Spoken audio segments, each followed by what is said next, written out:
Dans plus de 95% des cas, il n'y a aucun changement dans la décision de la commission suite à la révision administrative. Ce qu'on croit, c'est que la loi sur les décrets de convention collective permet à des gros joueurs de limiter l'entrée des nouveaux joueurs dans une certaine industrie. Donc, ça limite la compétitivité, mais ça limite aussi l'innovation.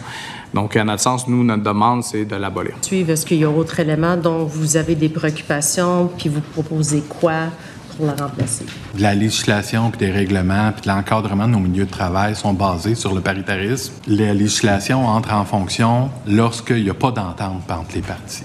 C'est là que la législation doit entrer en fonction. C'est là spécifiquement notre enjeu, c'est de dire que les parties seront plus tenues par le consensus obtenu, puis à le faire vivre, puis à le faire adopter dans les milieux de travail. Mais on entend de former des centaines de milliers de travailleurs dans les projets rapidement. Là, on est au mois de fin mai. Il aurait fallu le faire d'ici le mois d'octobre. C'est impossible, c'est irréalisable. Vous avez 11 recommandations. Selon vous, c'est laquelle qui est prioritaire? Honnêtement, en abolition de la DRA, la révision administrative est probablement le plus simple, le plus efficace, qui aura l'impact le plus important demain matin. Là.